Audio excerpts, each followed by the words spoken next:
Greetings, chess fans. We are back with the second episode of the Casual GM podcast. I hope you can hear me loud and clear. So, in case you have forgotten who I am, because to be honest, I've been streaming not so frequently lately. My name is Arturs Neiksans. I'm a Grandmaster from Latvia, the leading Latvian Grandmaster, by the way. And with me is a fellow drumster from Poland, Wojciech Moranda, who is back with another episode with us. Hey, Wojciech, how are you doing? Hi, Arturs. Hi, guys. Thank you for the invitation. Thanks for having me. Right. So, we had our first sit down a couple of weeks ago. So, in case somebody missed it, we talked about all kinds of things. We talked about does it how it is to be a chess professional in the chess world. So we brought up this topic, the hot take by Felix Bloberger that made waves. Also, we talked about what did we talk about actually, Wojciech? Can you please remind me? Well, that was quite a long while ago already, I guess. Right? Since, a week or two feels like ages nowadays. But yeah, we did certainly talk about the fate of a chess professional. Back then, I think we also managed to touch upon my latest chessable course. We solved one. I mean, you did. You solved one of those puzzles. And the puzzle set that you got from me, maybe we're gonna have an opportunity to like continue solving the rest of the exercises today as well. But yeah, I think that that's the past, but what matters the most is the future, and the future is now, as they say. I think that the viewers would be most interested actually in hearing like what we have in store for them for today. Yeah, that's a very good point there. I think we could talk about some hot topics.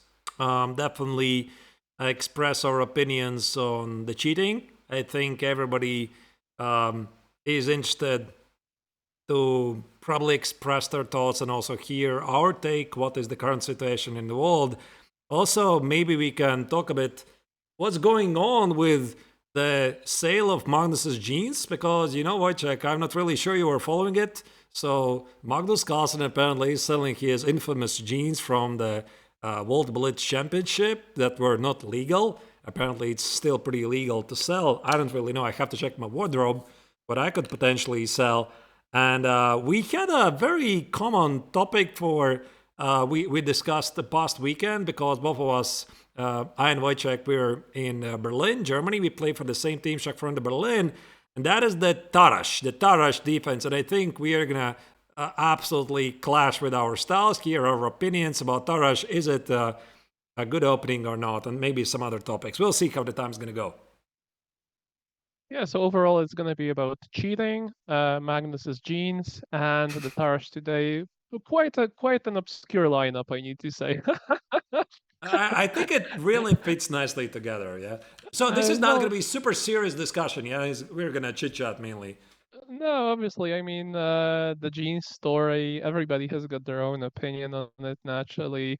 Legal purists are going to say that if the regulations stipulated that you're supposed to wear some formal attire, well, the jeans belong in the wardrobe and not in the playing hall.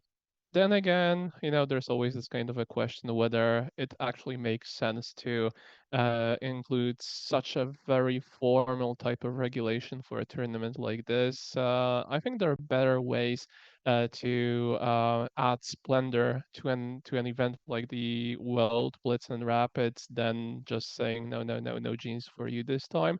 Although honestly speaking, I mean, I would personally I would be bringing like a suit with me, right? So that is something that I need to state openly.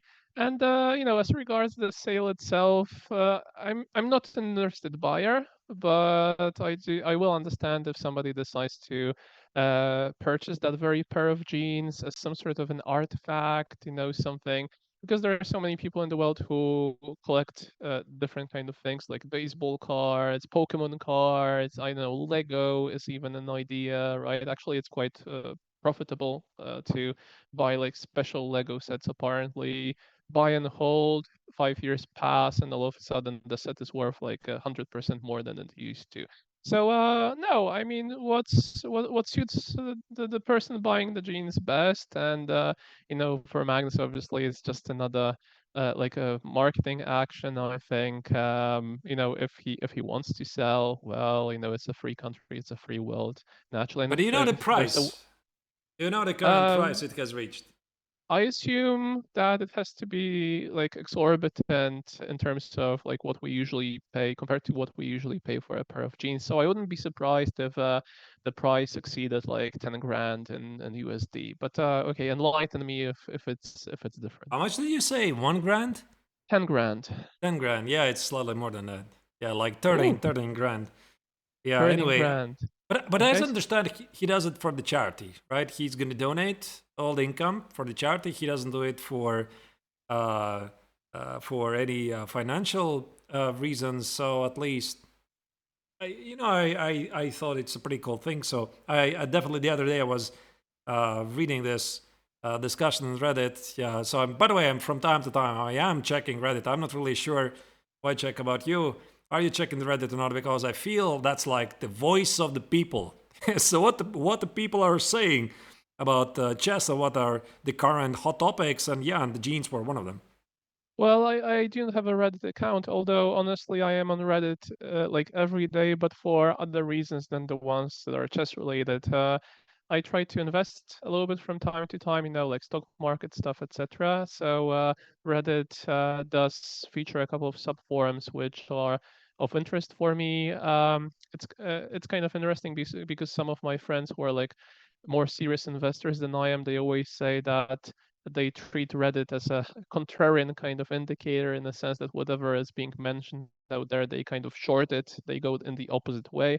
But for me, it's also a very nice source of information. From time to time, I get some links from students and friends to topics which are chess related discussed on Reddit. And as such, I think it's like a very valuable platform as a source of information, right? Whether all the comments included out there are always gold, I doubt, but this is like, some sort of like in ancient Greece, we had the agora where people would meet and discuss topics, share their opinions, right? So I think Reddit as a platform is obviously needed. Whether I treat it as a like source of verified and credible information, always absolutely not. But it's certainly always entertaining You and know, nice it's to actually have a look. interesting, Wojciech, speaking about Reddit. I'm slightly going off topic, but I suppose the entirety of this podcast is going to be off topic because we're going to talk about all kinds of stuff. I find it very interesting that, at least from my perspective, the age of the internet forums, I thought it had died. Yeah, because I also was one of those who was an active user of all kinds of internet forums. Yeah, that was like the beginning of 2000s. There were these, what was the name? There were two major platforms, PHPB, was it? And the other one, InVision forums. Yeah, InVision powered forums. And I was quite actively taking part. And I thought that this was already something that had completely died because of the social media like Facebook. Everybody does the commentary on Facebook if they want to share their opinions. So now Reddit, yeah, it's like a unique thing. Yeah, essentially the forums have came back in a different light. That's how I treat it. Well, I'm not the right person to be asked a question like this since you were right about calling me a boomer 5 minutes before we started the stream. I didn't have a Facebook account, Yeah, but and by the way, dear viewers, do you know why I called Wojciech a boomer? Because I sent him the link of the Zoom meeting and he said, please send him to email. So you have to learn to connect WhatsApp to your laptop. but does it even make any sense, in my situation? And what I mean by this is that, I get the link via email, I just click on it, and it's like super convenient for me. And also, naturally, I can install WhatsApp on my computer, but it's a kind of decision of mine to just have WhatsApp on my phone because I can imagine me becoming much more accessible to different kind of persons, if I also had WhatsApp on my computer. And sometimes you do want to maintain like some sort of a degree of privacy, like that you log into your computer and you're not being bombarded by different types of messages, information from different kind of people. So what I value personally is like time offline. Yeah, so I didn't want to be online all the time because otherwise I would be also installing like I know Skype on my phone, which I did not. Right, it just misses the point. I thought about it. I decided not to Does do somebody it. still Well, use Skype, by the way? I have a question. I do, and some of my students do as well. Most of the time we communicate via Google Meet, as far as I can tell, whereas Skype is still a thing. I know it's like an obsolete piece of software. I do still wonder, but it's the maintenance is still there. I mean, the service is still being provided by Microsoft. Yeah, I mean, you can use it for classes, you can record the meetings if you want to. So the essentials are being provided. It's like for free. So I wouldn't be discrediting Skype just because it's like an oldie piece of software. Yeah, I don't even remember when was the last time I've logged in. Yeah, because now I think in the modern training sessions, basically it's either Google Meet or Zoom. So most of the online coaching is done via Zoom. And if you look back, like I don't know, 7 years ago, I mean, definitely prior COVID, then yeah, Zoom, not Zoom, but Skype was the main platform doing the lessons. But I mean, still, it was not really that widespread how it is today. Yeah, nowadays I think Zoom and Google Meet is just basically dominating it. That's true. Then again, I mean, I do have some students who are still willing to use Skype instead of Google Meet, and I respect that. All right. Okay, so let's maybe go back to the original plan we were discussing. So, are we boomers? Probably we are boomers. Yeah. So, by the way, this is something that Alessia Santeramo, she was accusing me.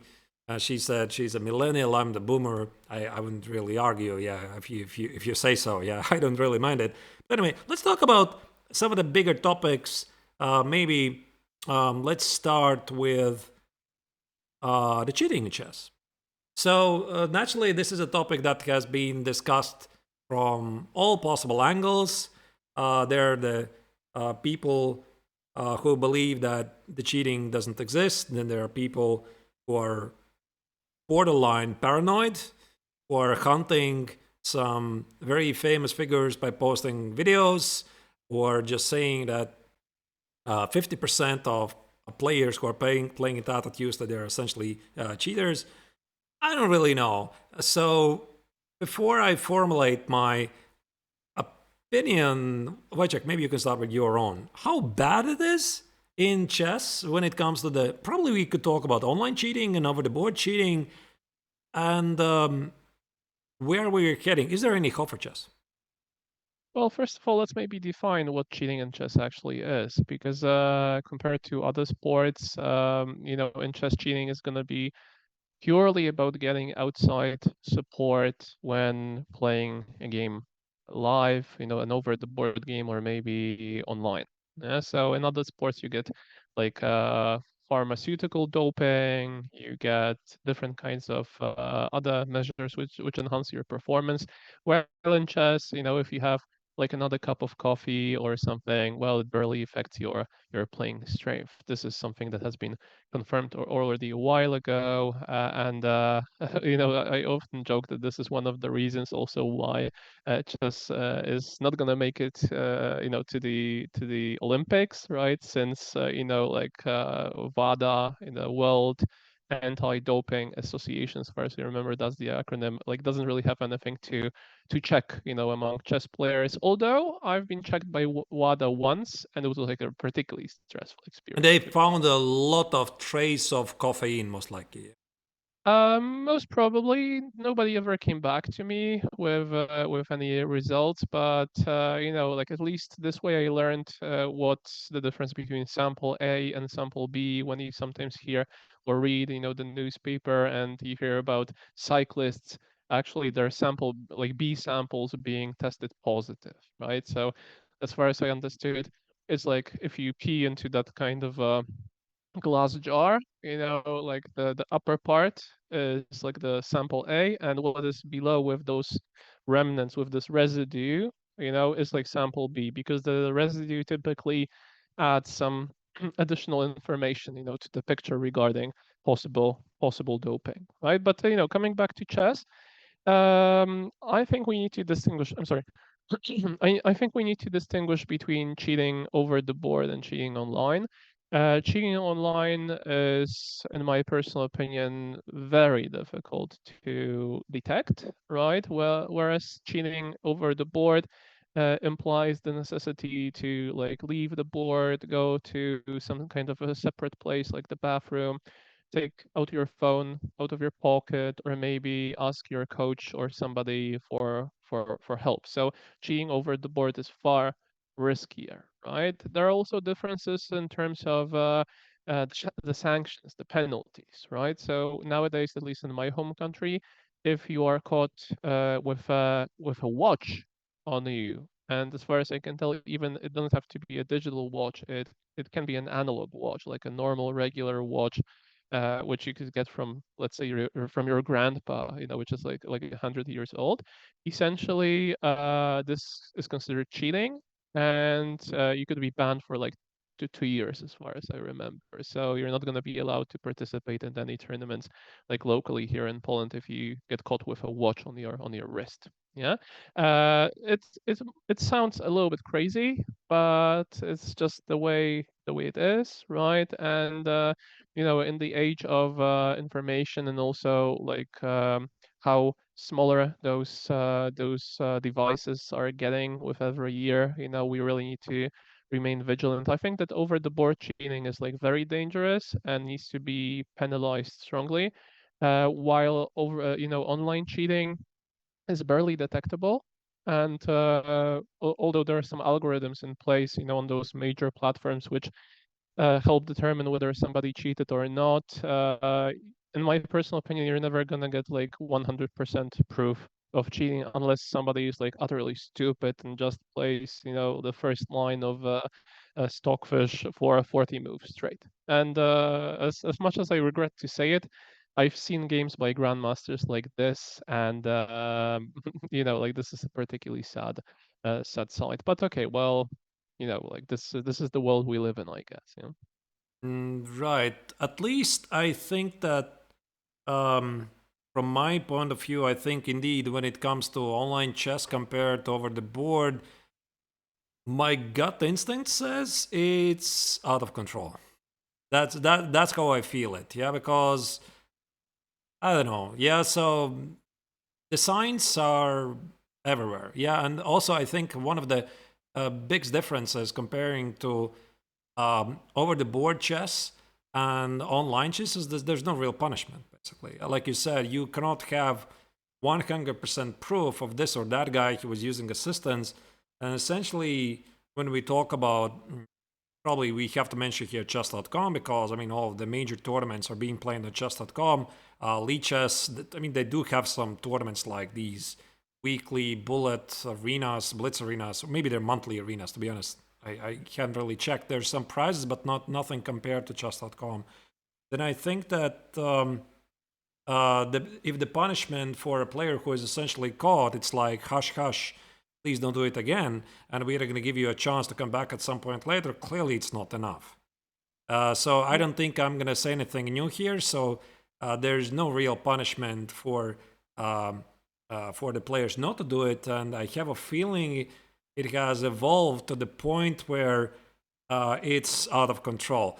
So probably I'm leaning a bit towards to the, is it paranoia? I don't know what Fabi said, like 50%. I don't really know. I wouldn't like to name like specific numbers, but to me it just feels, it's just sad, really. Yeah, really sad what is happening. And my estimation would be is, maybe it's bold, but I think at some point these online tournaments with prize money, they're just gonna die, because it's like I just don't see how it's going to be able to be controlled. And I think it's going to be like a thing which became quite popular during the COVID, because again, if you look back historically, before COVID, there were no online tournaments. I mean, okay, Tata Tuesday, what was the prize? $500.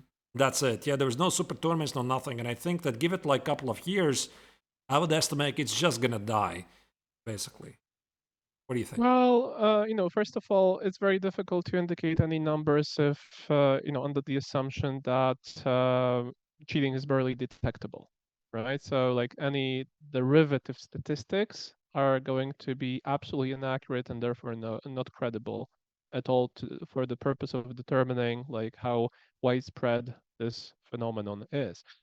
Well, I personally like almost ceased to participate in Title Tuesdays as much as I believe this to be like a fantastic initiative and a huge step forward, like that took place a couple of years ago already on the path to making chess online very popular. I mean, without like video surveillance, without proctoring, this type of event is always going to be haunted by people who do not take things like too seriously and they're just interested in the money and they are willing to break the rules for the purpose of earning like some pennies here and there. Yeah. I had a lot of situations even outside of Title Tuesdays that I'll be playing a game typically on my anonymous account, and then the next day I get some sort of a feedback from the server that I'm being like reimbursed with my rating points because one of my opponents was actually caught cheating. So what is like really telling in this context is that people would be cheating not only for money, they would be cheating actually just because, right? So it's not that I'm excusing cheating for money as opposed to cheating, like in normal practice games online, right? Because it's the same type of event. It's still bad, but rather I, as a human being, can understand the motivation of a person who cheats because they want to earn money, but I do not understand the like what is sitting in the brain of a person who is cheating just because they want to like gain rating or something. Rating doesn't matter online at all, right? So like is it vanity? Is it some sort of a feeling of self-fulfillment? It's not the way. It's not the cheating is never the solution. Then again, if something is not detectable, you're not going to be able to obtain like hard evidence typically, right? So all pieces of evidence that you obtain by investigating a given case is they're always going to be circumstantial in nature, right? So this is also why I barely ever do any finger pointing. I never say, oh, this guy is like a cheater, or maybe this guy is like at least suspicious, because, I personally believe, I'm not particularly religious, but I believe in this old adage that it's better to release 99 criminals than to actually convict one innocent person. Yeah, so I wouldn't dare to do any finger pointing because unless I'm like 100% convinced and I have like really really hard evidence of cheating. Yeah. Right. Uh, yeah. I suppose. I suppose we're gonna see, indeed, how things are gonna develop.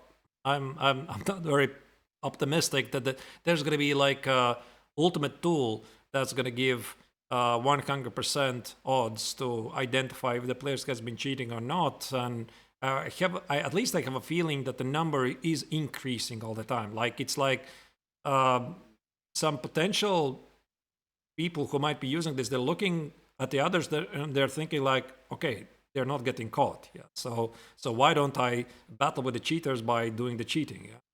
Yeah, but there's also another element. Sorry for interfering. Namely, we've got sanctions and over-the-board play. But if somebody cheats online, FIDE is going to do absolutely nothing to penalize this But very that's the person. problem. Yeah, I think that's the problem because again, we have been talking about this for like years and nothing is happening because I think that they need to link over the board chess with online chess. So Hmm. and as long as there are penalties, there's been some sanctions. Let's say in online chess, it should directly go to over the board because I mean we are professionals, right? And we are hearing rumors all the time. What is happening online? So this guy or that guy supposedly was using an assistance again. It's like a rumor, it's always floating around. And the thing is, first it's not proven, and the second thing is if somebody is even caught, it never transfers to over the board. Yeah, and of course Yeah, I I would mean, also never go by naming names, but it just we are in this environment and we probably hear the same names popping up all the time, and there's got to be a solution. Yeah, because there are two types of sanctions. The regular sanction is that you get banned by FIDE and or maybe by chess.com and you cannot participate in tournaments, play games anymore, like at least officially. But there is also something that we call ostracism, which is yet another beautiful Greek word. Yeah? And essentially, it comes from ancient Greece when once per year, as far as I can tell historically, people would be taking like eggshells and writing on them like whom do they want to see evicted from the city, right? And I'm very happy that this is no longer a tradition because I'm pretty sure that I would be the first one to get kicked out of just about any organization or city that I'm a part of. But more seriously, ostracism in chess is like the only self-defense mechanism of the chess community against people who have been found to be cheating online. Although it's not as popular as ostracism against people who've been found to be cheating over the board. So in my home country, if somebody discovers that well you've been cheating, in an over the board game, essentially you're done. You're done, right? Whereas online people are gonna kind of treat it with a grain of salt, and but it's still cheating, right? And Yeah. like one thing I like very much about the chess community is exactly that we sort of do not forgive cheating because we know how dangerous it is this to the sport. So let's kind of think about it differently. Now let's imagine you're back to university and you're a student again, and literally everybody's cheating. Everybody has those like little pieces of paper hidden in their pockets. Everybody is cheating. They get better grades. Let's assume you do not cheat, right? And they're like always above you because they better get a better grades, obviously, and they have like a better starting position to get a job, in the job market, etc. La la la. Yeah.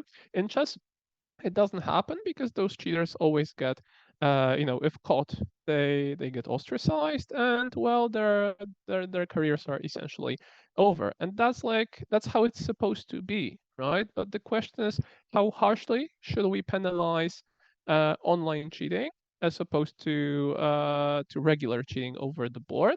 Is it the same kind of a case? Is cheating still cheating, or maybe is it like less severe so the penalties should be kind of less harsh at the same time? I I don't know. think For this me, is a cheat. actually this is I know it's a very popular assumption, but it's a pretty dangerous assumption because, like you said yourself, yeah. So cheating is still cheating, and I don't I don't see any difference. It's online, it's over the board because online it's a bit easier. Maybe it's a bit harmless. Yeah, so you're still playing against another person using illegal assistance. So the definition of getting illegal help it doesn't really change. So I don't think it should even matter. Is it prize money? Is it just some casual game? So I would like to see at least in the future that this these punishments that they are immediately connected.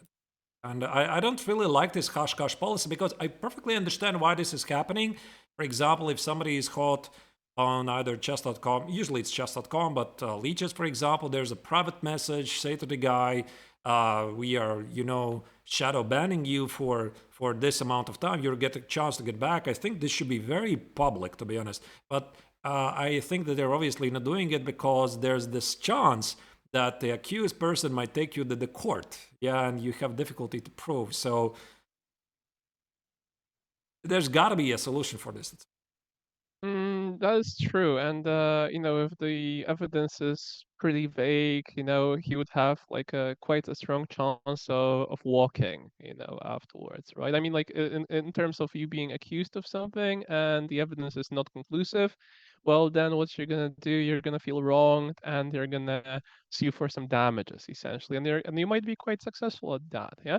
I mean, I had this kind of a case in my home country where my former student would essentially caught a cheater in a bathroom stall red-handed.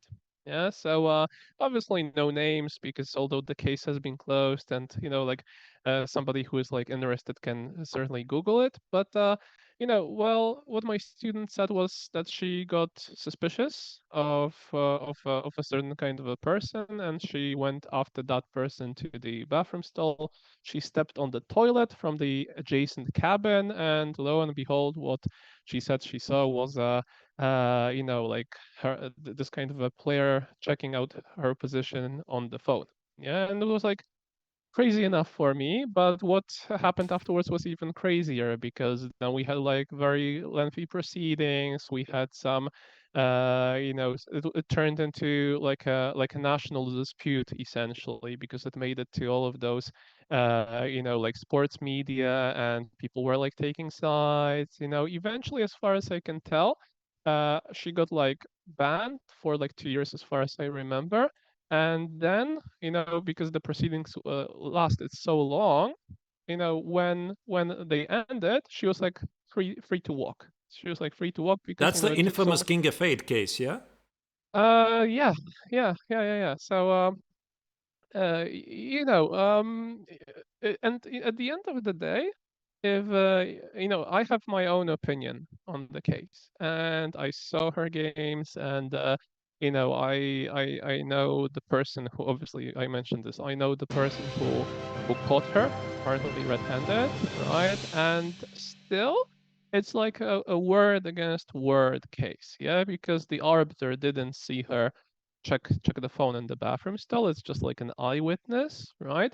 Uh, for me, the games indicated a specific kind of. I mean, the games shaped my opinion, and there were some rumors, circulating already before earlier, right? And I investigated this for my own purposes, and again, I have my own opinion on the topic. Then again, if this case reached some sort of a judge who would like to see like specific evidence, right? Who would like to see like I don't know, a photo of that person cheating, or maybe like it was the case with this Latvian Czech guy. What's his name? I forgot. Okay, no names maybe, right? No names. Rausis, I yeah. mean, he No, doesn't but he's already he known, isn't yeah, among us so anymore as far as I can tell. Yeah, so unfortunately, there no. was like a picture. There was like a picture. Somebody took a photo of him. So this is like case closed essentially, right?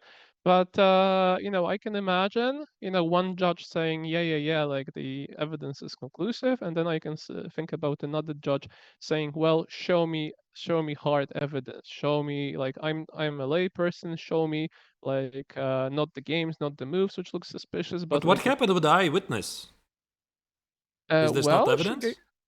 okay, obviously it is evidence, right? She gave her testimony, right? And there was also the testimony of the arbiters, but the arbiters weren't there. The arbiters were, as far as I remember, there were some procedural mistakes involved as well. So if you've got procedural mistakes pertaining to like the evidence, sometimes the evidence is gonna be unadmissible, right? I don't really remember whether this was the case out here, but you need to obtain evidence in a procedurally correct manner. Otherwise, the evidence is going like you're at risk that the evidence may not be kind of taken seriously by the judge. The judge is gonna say, okay, like the way how you obtained it isn't really convincing, or it violates some rules, etc. So it doesn't count. It's like a little bit like everybody knows that this is like a piece of evidence and it's like conclusive, but it cannot be used. So the judge treats it as like non-existent,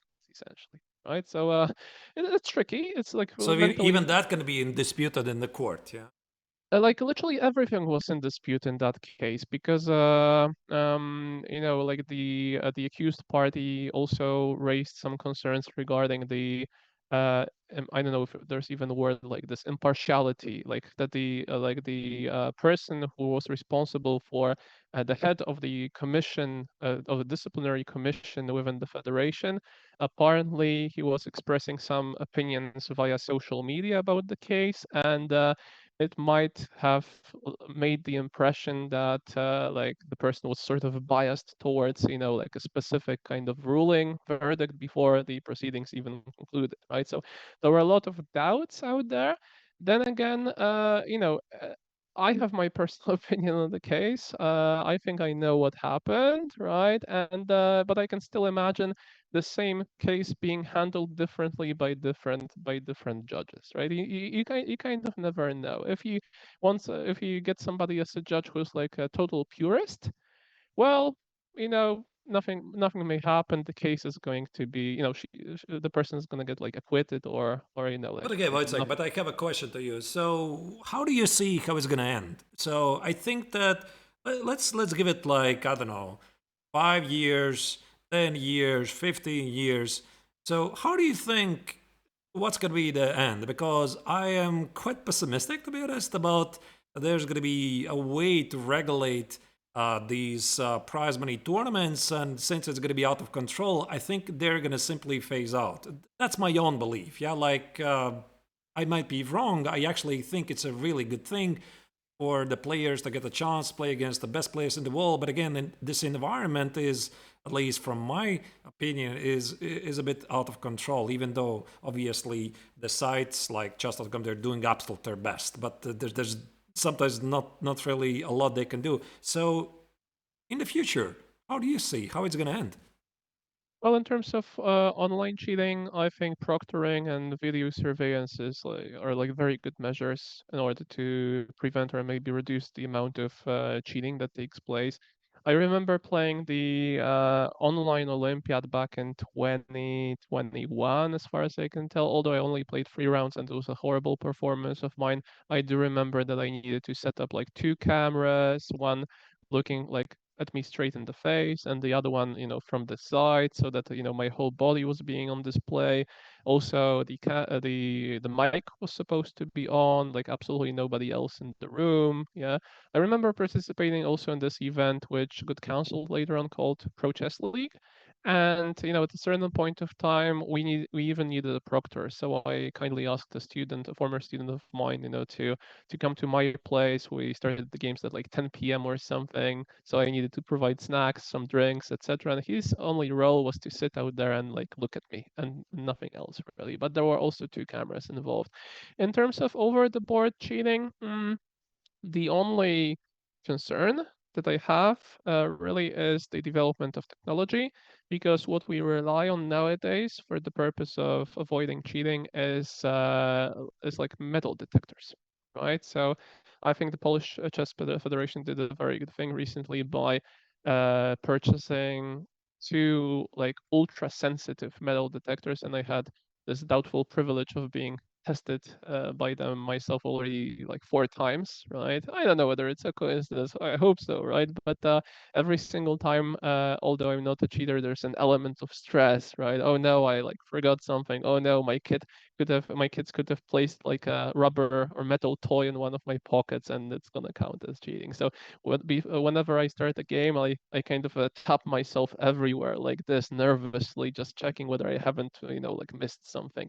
Now, in any case, the only concern of mine is that one day there are gonna be developed those kind of communication devices which are not gonna be detected by metal detectors, devices which are gonna be working based on materials others than metal. Yeah, so Neuro essentially implants. something like this. I don't know if there's a word like this in English. Half metals, maybe, right? Also, things that are so small that they cannot be detected. Although the detectors that I was talking about a second ago, they would be able to detect like 1 gram of metal, like the kind of I don't know, pin that you add, like to like a piece of paper to, in your to one of the pages of your diary, for example, right? So this is like a very strong detector. But the development of technology scares me a little bit, since it may eventually lead to a situation in which every serious tournament is going to require something that's called like a Faraday's cage. Again, I'm not so sure whether something like this exists in Yeah, the but this is English over the language. board, right? Over the board, you can have metal scanners. You can strip the person naked or something. I don't know. You can do this, but how do you do it? How do you do it online? Like you Uh, can have this proctoring. You can have whatever. You can share the screen, but all it takes is really one earpiece, and that's it.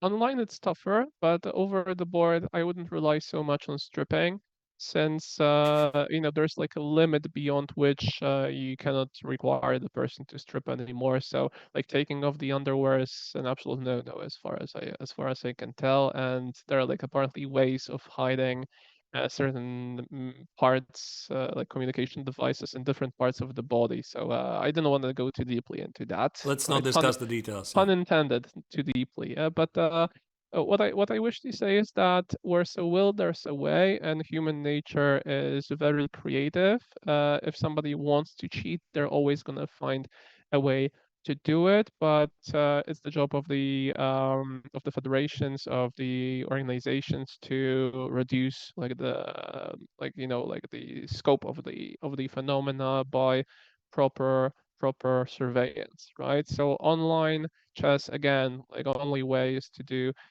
video surveillance, quite a comprehensive one.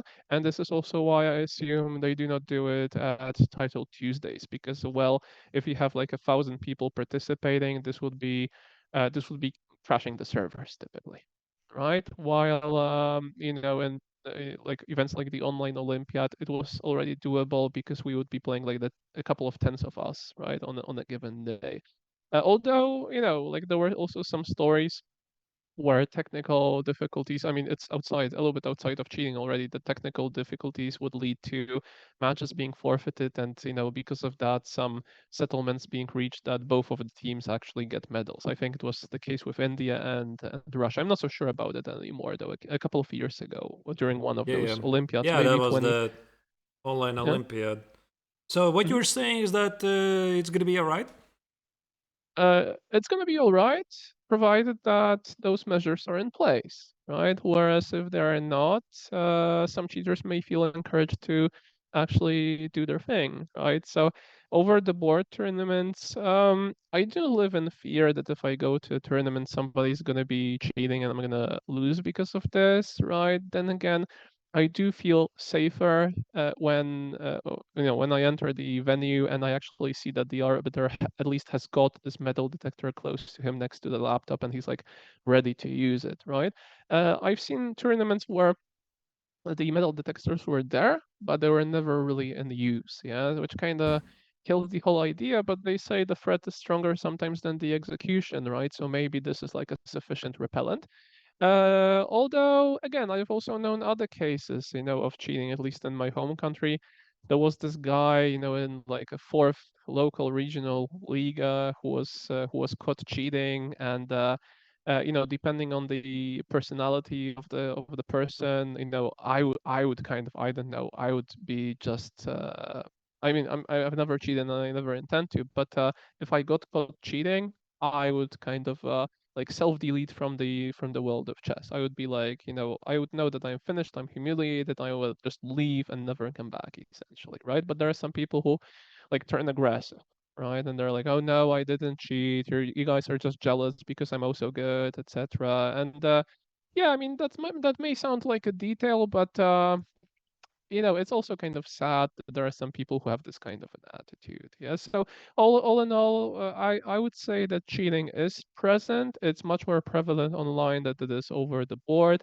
Over the board, it's a bigger problem though because it involves typically prize money. It involves like successes, splendor, financing, different kinds of results that count at the end of the day.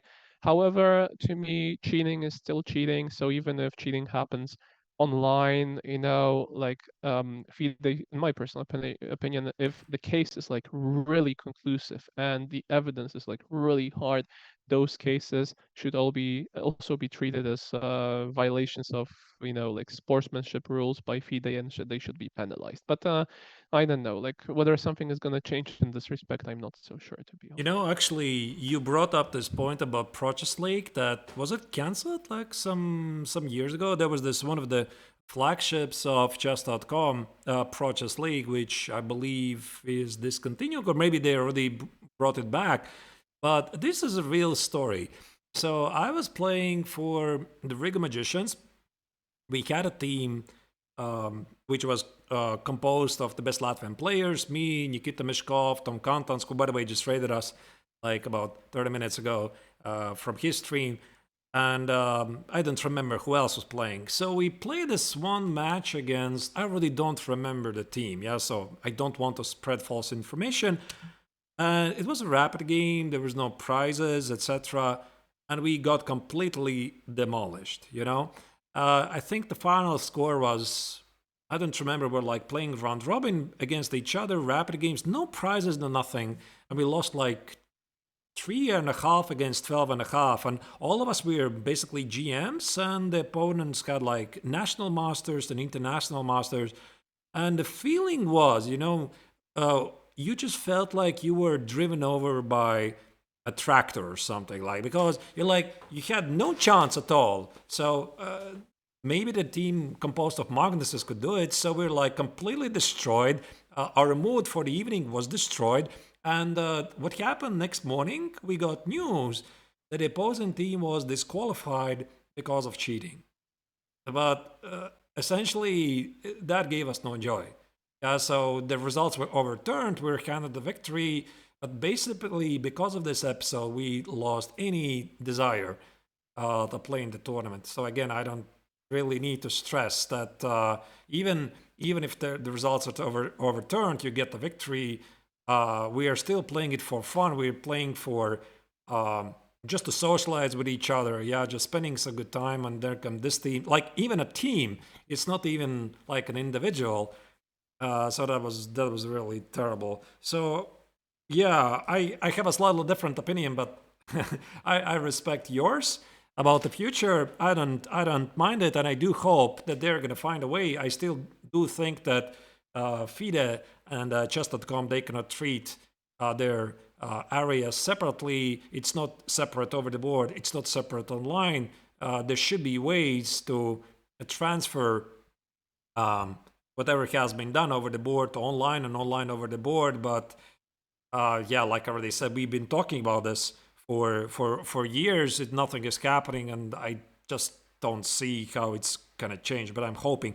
But anyway, let's move on a bit. And there was one subtopic I would like to talk about, since we're still on the cheating topic. Fighting against cheaters, right? And nowadays, not nowadays, but like in the past year or so, the greatest crusader for fighting against cheaters is the former world champion Vladimir Kramnik. So clearly, Vladimir's methods are not always supported, but at least I support the cause, right? So I don't think that he's doing it correctly, and I'm pretty sure that he has touched more than one innocent person. Most famously, Daniel Naroditsky. Again, it's my opinion, because I'm pretty sure that Danya is a very, very strong player, right? But anyway, what's your take on all of this, on Kramnik's quest to fight against cheaters? Because those of you who have been following, Vladimir Kramnik is regularly posting tweets. He is like not naming, but naming people that I ban this guy. You make your own valuations. What do you think about all of this? Okay, so first of all, I think that we need to state a couple of things clear. We need to separate Vladimir Kramnik as a player from Vladimir Kramnik as a person who goes after alleged online cheaters, right? So as a player, he has my utmost respect. I think his play, his games from the 90s and from the beginning of this millennium shaped me as a player. I learned so much from him, and there's no denying that he's even nowadays, he's like still a fantastic player from whom we can learn a lot. Yeah. In terms of his, as you called it, like the crusade against cheaters, what I sympathize with is the fact that he's devoting his time analyzing statistics, right? He's like genuinely interested in actually spotting and catching people uh, who might be cheaters, right? Because like one like the like effects of work of a cheater uh negatively influence many players because the cheater will be playing on a given day against many people, and many people are going to be wronged by a person like this who cheats, right? So the cause and the crusade is absolutely noble, right? I am also totally pro trying to like find those cheaters and to have them like even eliminated from like chess competition, just because cheaters do not deserve to participate on equal rights with normal users who just use their who learn, who study, who devote their time to becoming better. Yeah. The thing, however, that I dislike a little bit is like how do you know that the person like cheated, and also if you want to like let know to the world that this person is a cheater in your opinion. Well, I would never do that unless I would have had super strong evidence, right? Super strong evidence. And you might say that this is a catch-22 situation, because you're gonna have like a strong suspicion, a strong belief that somebody cheated, but you're never gonna be able to express it because you're never gonna have hard evidence. But as I said in the beginning, I am a person who'd prefer to like release 99 criminals than to condemn, convict one innocent person. And it's like one thing when you say, oh, the guy is a cheater, you kind of finger point at somebody and you present like very hard evidence. And it's another thing when you say, oh, guys, there is something going on out here. Look at those stats, right? How about that? And, for me, it's like a little bit vague. And unless it's, again, hard evidence, I cannot sympathize with this so much. I I cannot, also don't support it. Like this insinuation that this guy potentially look at that, the percentages, etc. I just don't think this is the way to go. And like you say yourself again, fully. I mean, Kramnik is definitely one of my childhood heroes, right?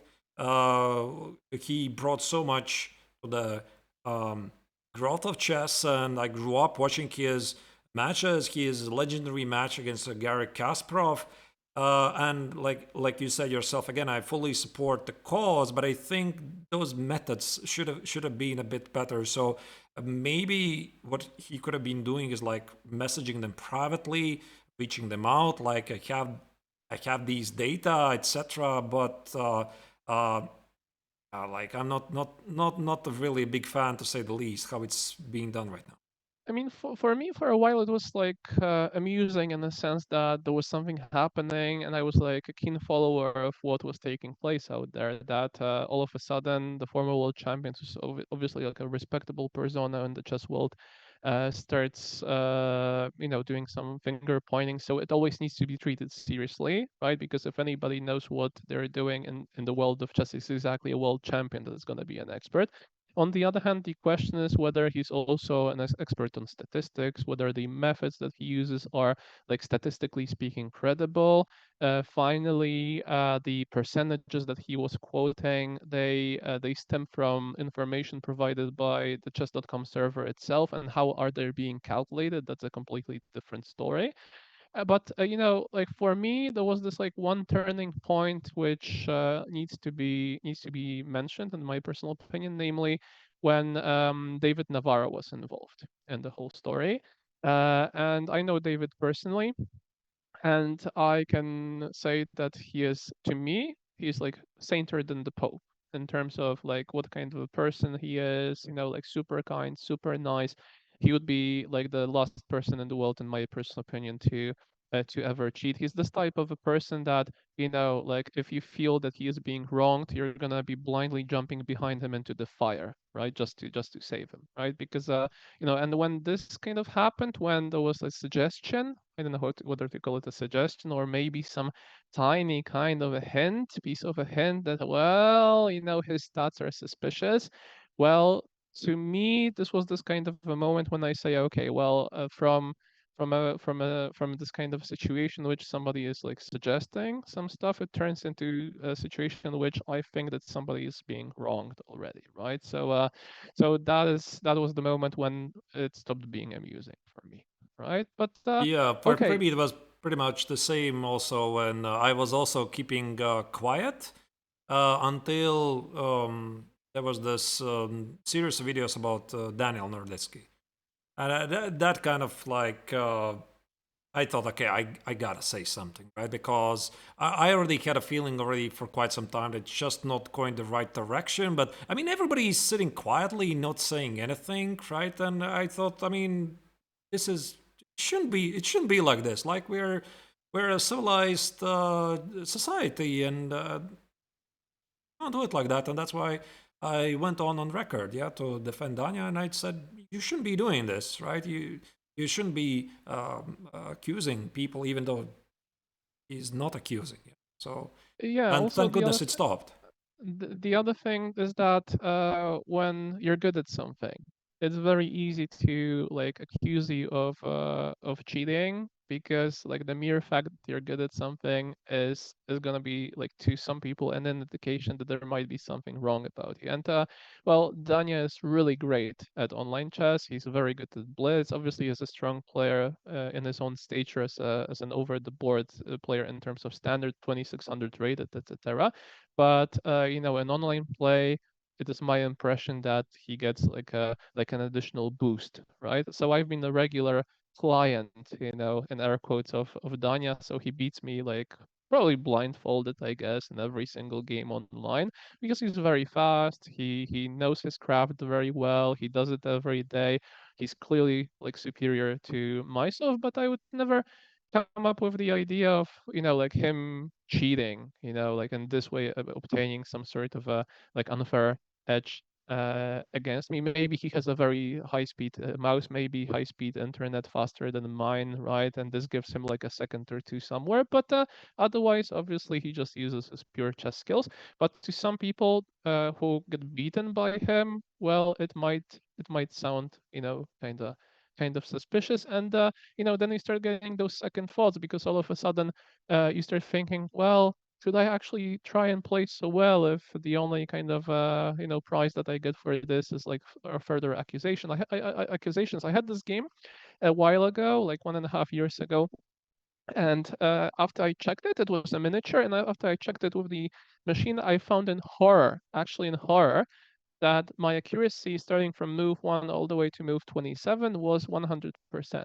My very first thought is like, I'm gonna get metal tested tomorrow. I'm pretty sure about this, right? And lo and behold, all of a sudden, random control. Yeah. So obviously it was a total coincidence, but it gets ingrained into your psyche, right? And next time you think about it, it's like, okay, like it's not that I seriously think about playing bad moves, but it's not a pleasant sensation either, to be in the spotlight.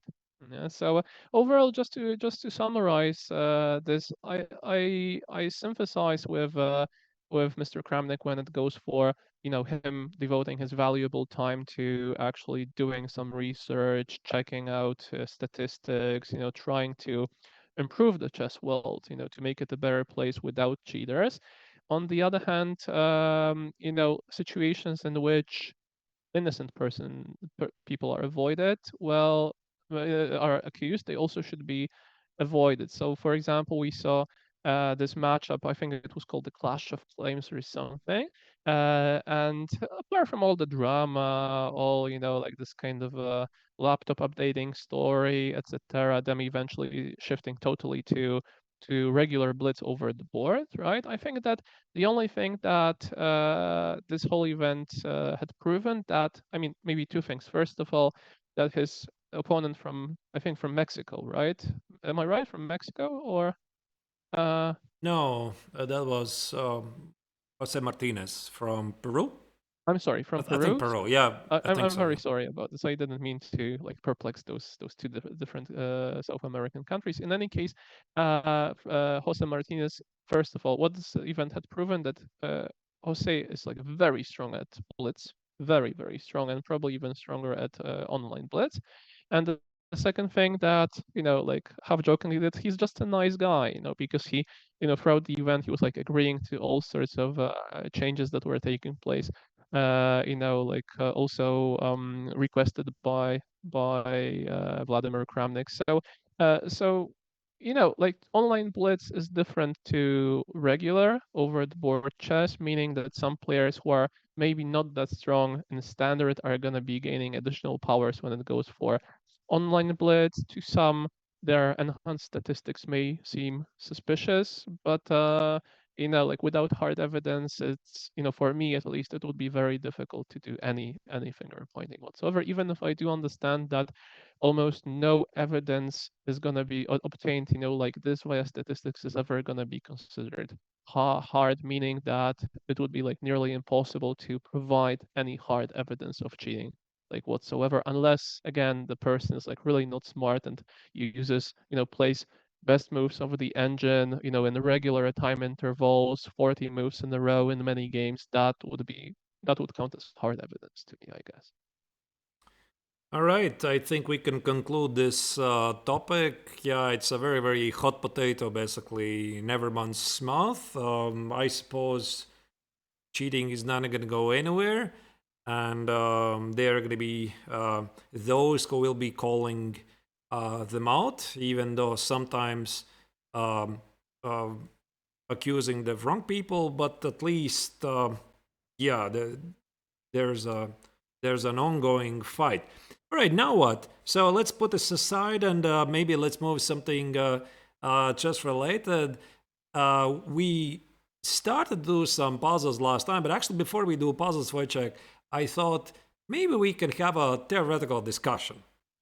Um, and I wanted to talk about the Tarrasch because the Tarrasch defense was something that we had a very close relationship past weekend because we were in Berlin, we were playing in German Bundesliga, and I played a game against the Tarrasch, even though I have an excuse, right? I was half asleep. And actually, today I recorded a video. It's going to be available on my YouTube channel later today, I think. When I said it, I didn't remember. I think later today, like in 4 hours, there's going to be a new video how I was playing half asleep. Wake up, maestro. And I was playing against the Tarrasch variation. And then, Wojciech, yourself, you played on Sunday. You played against the Tarrasch and you did not win. So can we talk about the Tarrasch defense? Is it a good defense or it's like not so much?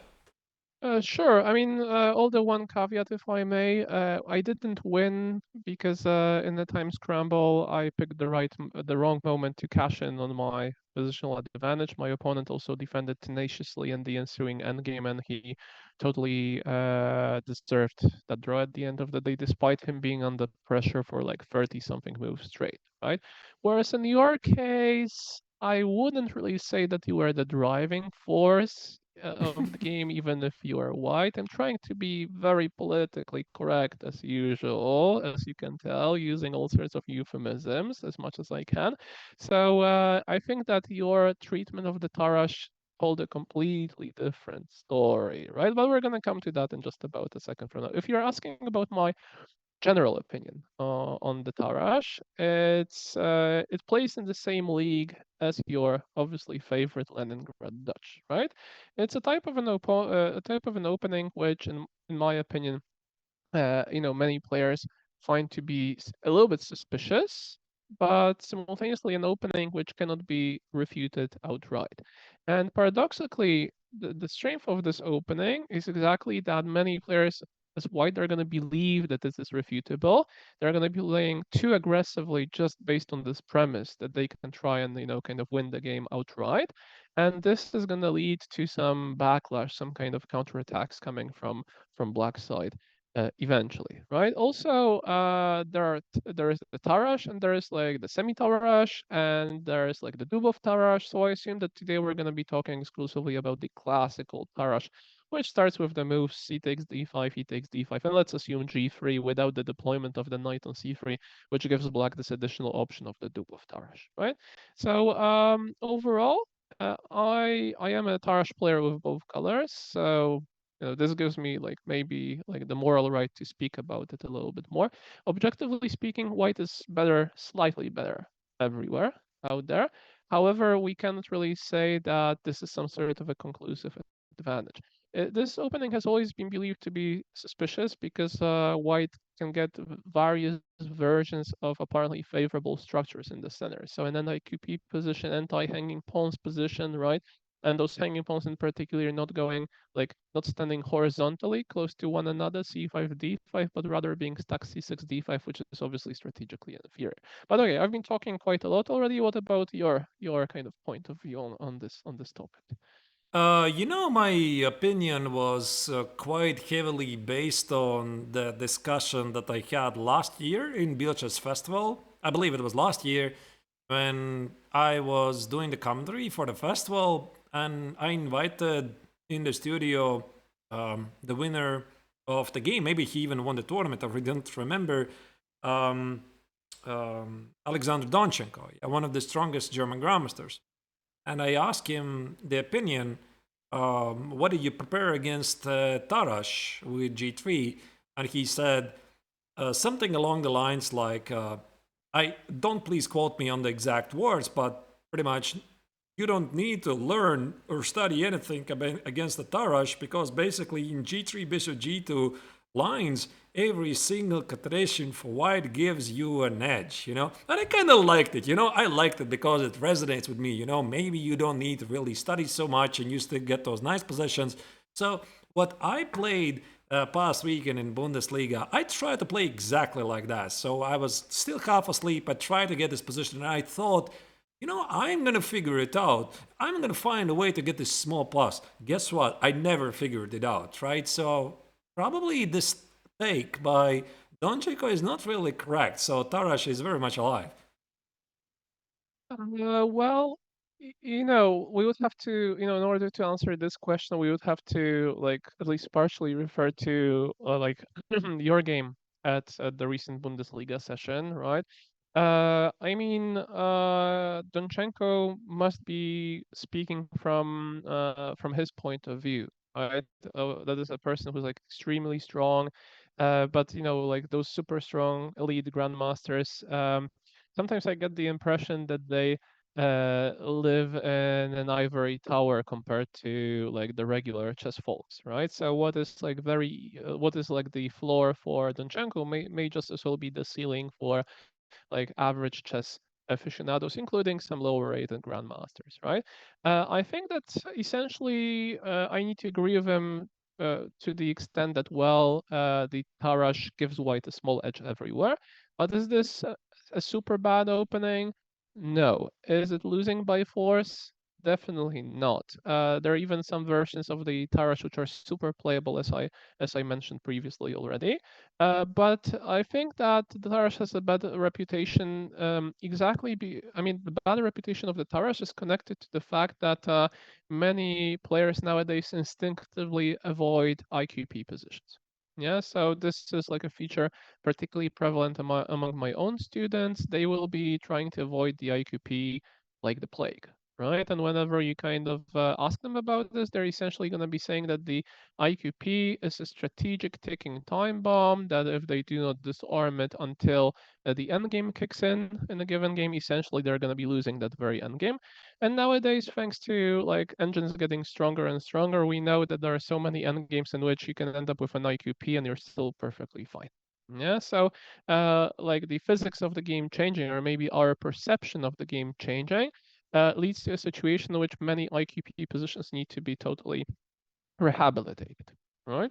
Well, on the other hand, I know a handful of variations for white which grant the first player 0.30, 0.40 type of an edge, which is not much, but is definitely more than you get against regular QGDs, against those most stubborn systems, you could say, the ones that can be that we meet in practice, like very often nowadays, like the Janowski QGD, which is a very tough nut to crack, or maybe even the regular QGD with knight f6, bishop e7, right?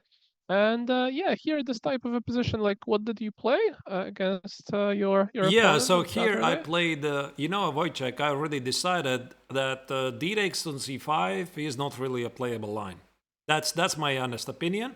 The point is after bishop takes on c5, I know that you discussed this bishop g5, d4, and there's some tricks with bishop f6, queen f6, knight e4, but the position objectively, I think black is holding on. And what I played in the game was knight a4. My opponent played bishop e7. By the way, bishop d6 is also a very interesting idea to meet bishop e3 with rook e8 and potential exchange sacrifice on e3. But what I played was after knight a4, bishop e7, I think I played bishop e3. And after bishop g4, my opponent told me after the game that probably the main move is h3, but even that line is quite forcing. I'm winning a pawn by force, but probably it's quite drawish. So ultimately, I didn't really sit here for 10 hours to analyze this position, but I came to the conclusion if there's anything here, it's definitely got to be after bishop g5 and c4. Well, this position brings back memories because I played this exact situation as black some 12 years ago, I think, against Grandmaster Boris Polyets in Kazan, Russia, at the Universiade. By the way, this was like the last, as far as I can tell, the last edition of the Universiade which featured chess. Because to those of the viewers who do not know, the Universiade is like an Olympiad for different sports, but for students, for university students, right? And I have very good memories from that event since my team scored a medal and yeah, but essentially coming back to this position after knight e4, bishop e3, bishop g4, rook c1, there's this very fancy idea, which I still remember, that after rook c1, there's like Wait, which again? So you mean d takes on c5? D takes on c5 because what I see is kind of lagging a little bit, so I may be still a little bit behind this Okay. position where you mentioned about taking on c5, knight a4, followed by bishop b3 and e3 and rook c1. There was this idea that I remember about that once the knight of white arrives to c5, black could actually play the daring move queen b6, like walking straight into all sorts of discoveries, and that would be actually no problem at all for black, right? Since the knight Right. can do different kind of hops, but nothing conclusive. Not queen d7, but we play like rook e8, like rook e8 instead of queen d7, and after knight c5, sometimes you would have even queen b6 available, which is daring, but it works. And I remember that the Mm-hmm. game of mine against Boris Polyets ended rather peacefully afterwards. But the c4 move, yeah, I mean, the renaissance of the Tarrasch started, I think, back in 2010 with the publishing of the book by Nikolaos Interilis and Jacob Ogard on the Tarrasch exactly by Quality Chess. And I remember like spending whole spring studying it and analyzing it very thoroughly, adding some analysis of my own. And then I used it successfully against Potkin in 2013. I had some very good results in rapid play. I won a game against Anarkiev, as far as I remember. And I do remember this kind of a general impression that like the Tarrasch made an ugly impression on me from the strategic point of view, but somehow when the position would open up, when those pieces would be coming into contact with one another, when pawn levers would be carried out, somehow black was always okay, essentially okay, even if the vibe didn't really amuse me in the beginning so much. But there are some things that look ugly, but if they work on a tactical level, if the computers say they're fine and you know the drill, you know what to do afterwards, you're gonna be okay. This is the quote. Actually, I always was naming Vishy Anand that he was the one who originally said it. I don't care if it's weird. If it works, it works. And then I had a chance to ask it to Anand himself a couple of years ago, and he said it's not even my quote. Yeah, I heard it from somebody else, so it's not really him. But yeah, I think you're right that ultimately Tarrasch is very much playable line, and whoever said this already, um, maybe it was one of the again super GMs called Odminus that you can pretty much play anything, right? I mean, which is not outright losing, and as long as you know it really well, it's really playable. Well, So essentially, it boils down to another thing, namely, if you are tactically correct, you can afford to be strategically wrong nowadays. If you're, like strategically correct, but you're tactically wrong, you're still going down for the count. Meaning that all the push, for improving the understanding of the game, like the general positional understanding, becomes less meaningful, right? But should be less emphasized, even if it's still very useful, like on a coaching level, compared to just being correct in terms of like making sure that the calculated lines work for you, right? okay, So final if question. Yeah, sorry. Yeah, finish, no, and no, I please have a continue. final Yeah, question like about it. Yeah, I Yeah, have a please do. final question about the Tarrasch. So what is it ultimately? D-Neiksans on c5 or bishop g5? Uh, none, none, or None. maybe because I think that I don't know, like it's not that you misquoted me or something, but I was rather talking about those lines without the insertion of knight c3 very early on. Those ideas that you try to take on c5 early on, and then you play queen c2 in conjunction with bishop g5. And that was apparently a little bit like trickier to meet in practice for the black player. Also, a while ago, I remember that even in this position of the d takes c5, bishop g5 would have drawish tendencies to it, but a3 was quite interesting with the idea of pushing b4 followed by rook a2, rook d2, bishop b2, which is like a very smooth kind of transposition, like a like a rerouting routine, for the white pieces, right? Then again, none of those, both of those variations apparently are still playable for black because everything essentially what is between minus 0 point half of a pawn and plus 0 point half of a pawn is totally playable for both sides as long as you understand it.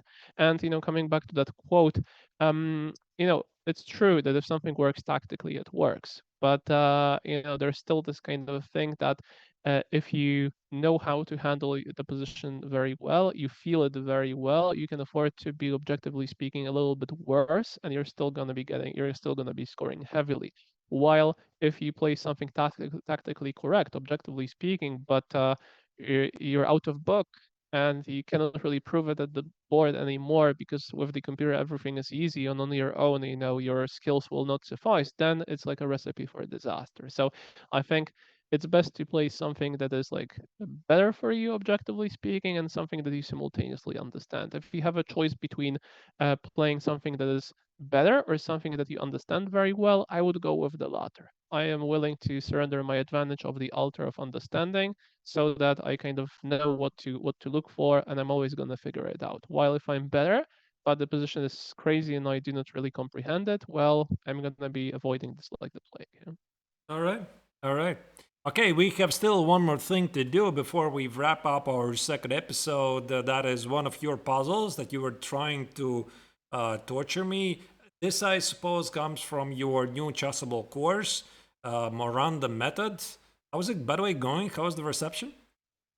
Yeah, I think those have been some crazy 2 weeks for me. Like the positive feedback has been literally overwhelming so far.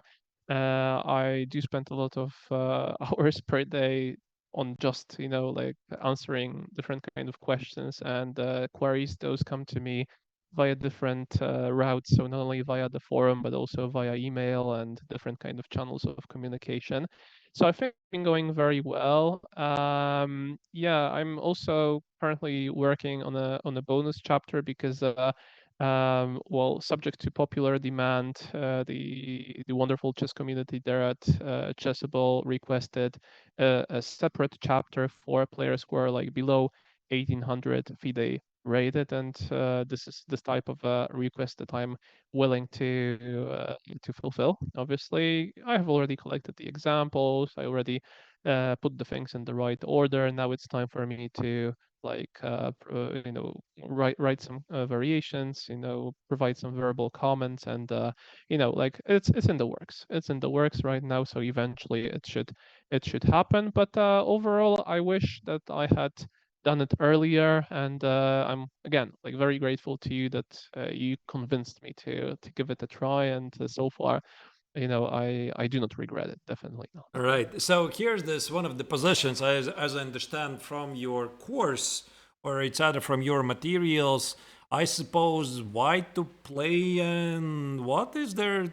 Is there like a description? What I'm supposed to do? Survive? Win? Well, that's up to you. Well, you get a Okay. position like this, and you have to figure out something. But I'm pretty sure that you already know what you need to try and do in this position as white, since it doesn't look particularly appealing if you consider, all the positional assets that black is in possession of, like the passed a3 pawn. Also, the position of the white king can feel a little bit kind of off, if black manages to invade along the second. Yeah, there are some things that you definitely need to like pay attention to in this position if you want to survive as white. Play knight f7. Knight f7, my idea was king f7, queen f5 check. But he takes with the queen.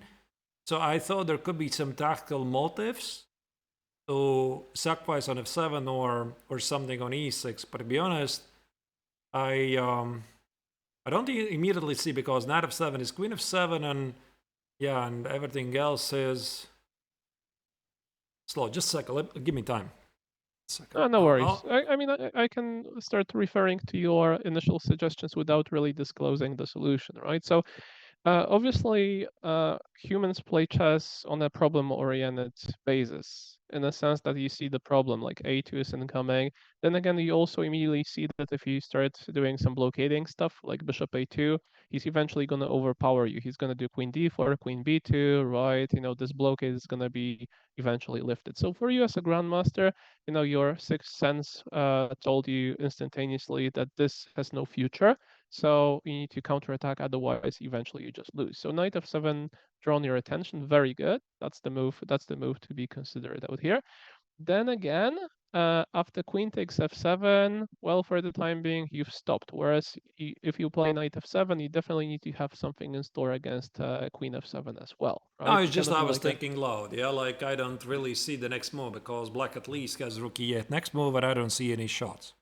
Yeah, exactly. And whereas in reality, knight f7, queen takes f7 introduces an opportunity for you to like eliminate the pawn on a3, while at the same time decoying black's attention towards something else, something apparently even more critical. So maybe we have to survive like knight f7, queen a6, with an idea to eliminate the pawn on a3. So if he plays rook e8, queen a3, I suppose I'm gonna hold this without a lot of problems. 4 pawns against 3, down in exchange, feels like at least a fortress. So knight f7, queen a6, maybe he can take on c4, queen c4, but it doesn't look like he's gonna be in time to push the a-pawn forward like queen a7, queen e6. At least I feel I have a perpetual check somewhere.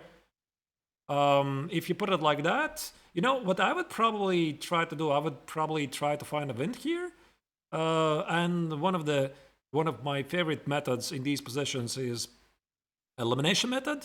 Yeah, by the way, elimination method is quite tricky, because you really need to have a good feeling when it's a good idea to use it, when not. But here I would probably just very quickly rule out all the moves that even remotely make sense. So probably not any king move, not any pawn moves, not any bishop moves, queen d4. So it's either knight c6 or knight f7. So I don't really see any other motives. And if I'm not playing for the win, probably I need to play for the draw. So maybe indeed I would look at knight f7, queen a6, and back it up with some probably more accurate call. Yeah, I mean that's why you're definitely playing exclusively for a draw out here, because material may be equal in the starting position. However, the a3 pawn is a huge asset, right? So knight f7 is like a cry for help, right? Queen takes f7, queen a6, rook e8, queen takes a3. You're gonna hold this endgame because like the only real weakness that white has, that is the f2 pawn, is But defended of course he twice. doesn't have to take, right?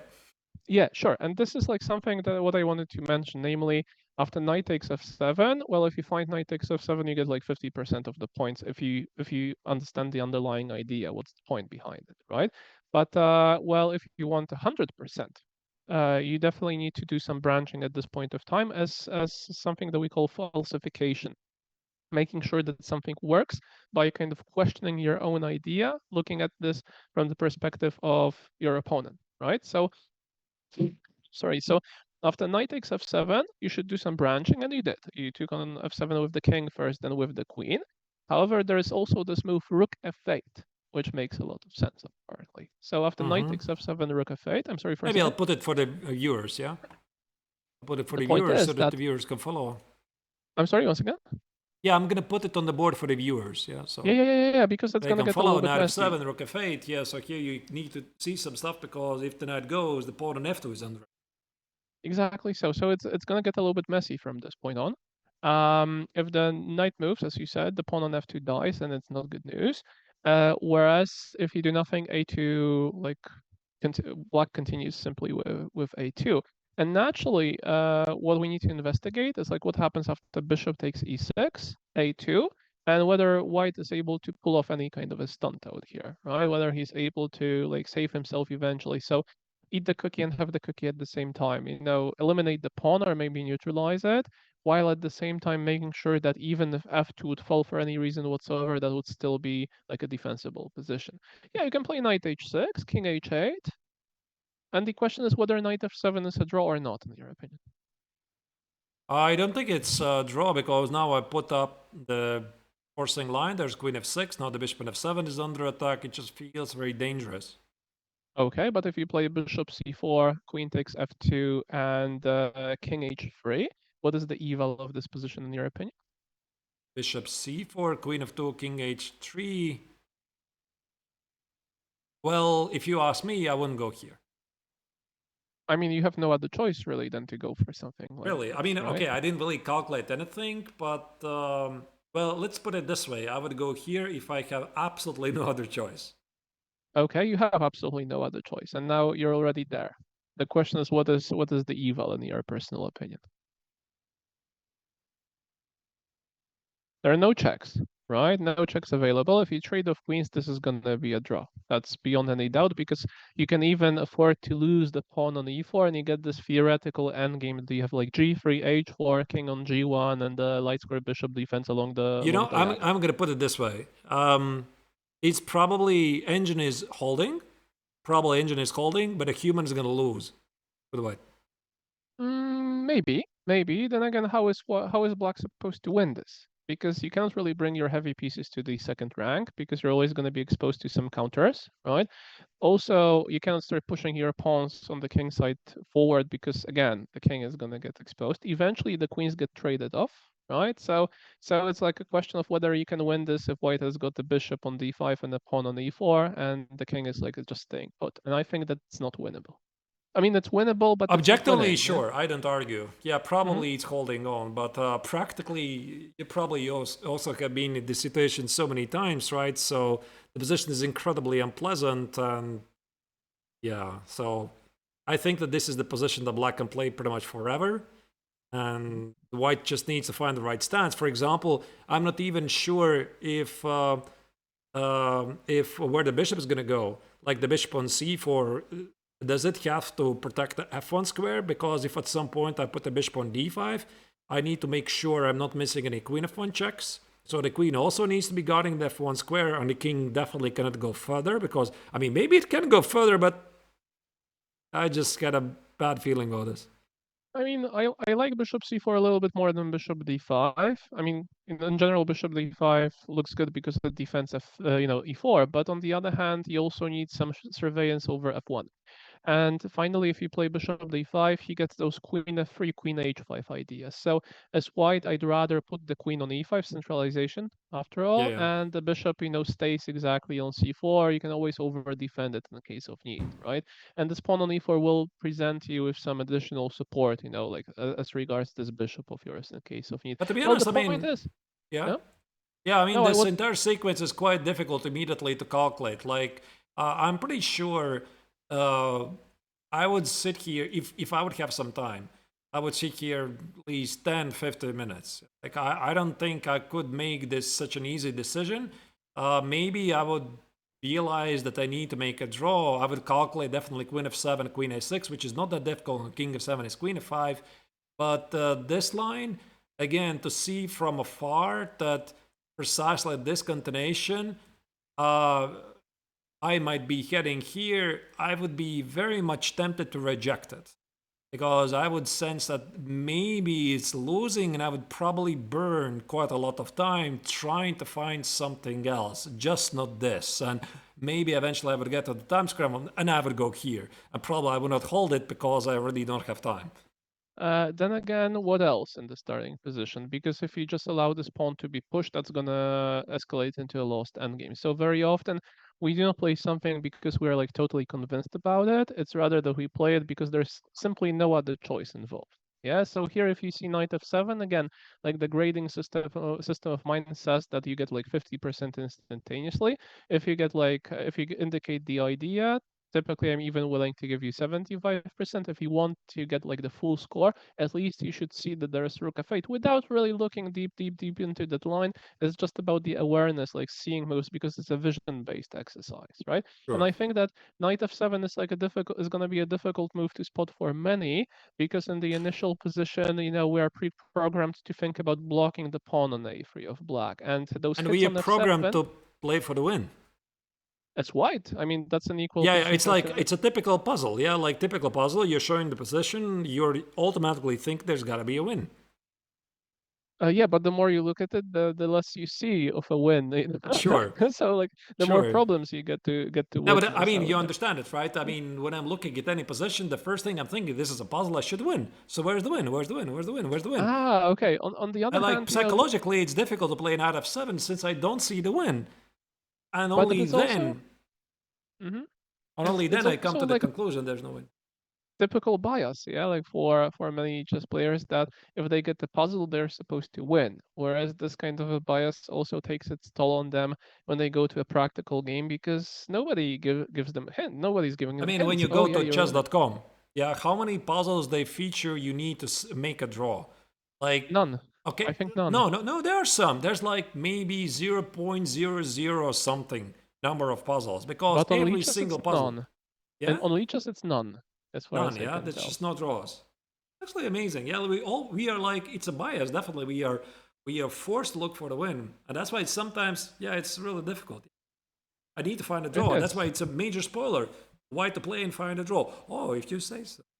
No, but you handled it like a pro. Like this is not an easy exercise by any standards, and No, it's a you difficult immediately one. saw Yeah. knight f7, right? Obviously, it takes a little bit of time to calculate, and you're totally right when saying that, well, in the practical game, you would have spent like 10 to 15 minutes or more if you had time on the clock, naturally. Naturally. Then again, yeah, typically what I give my students like 10, 15 minutes for a puzzle like this, and I think that the fact that they get a puzzle and they're told, that they're supposed to play and find something in a given position already represents a huge kind of piece of help compared to them getting this position in the practical game.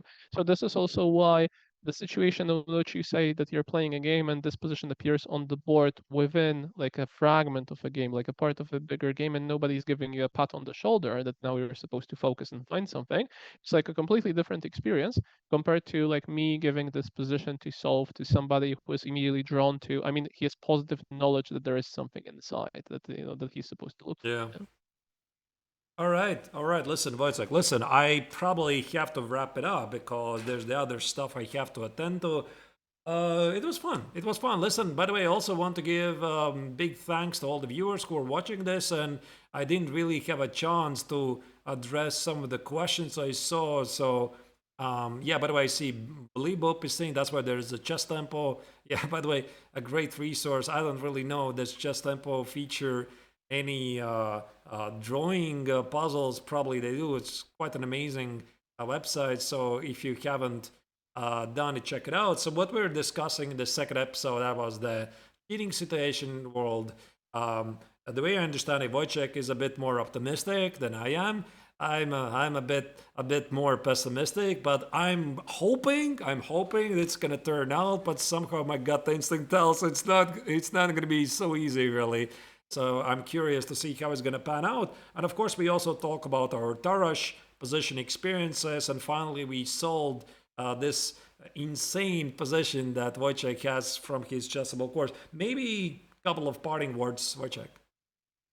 Well, just to summarize, thank you very much for the invitation. It's also been a huge pleasure to be able to discuss different matters with you, but also to torture you a little bit with my puzzles. You know how I love torturing you I know, with different kind of not only puzzles but stupid remarks. yeah.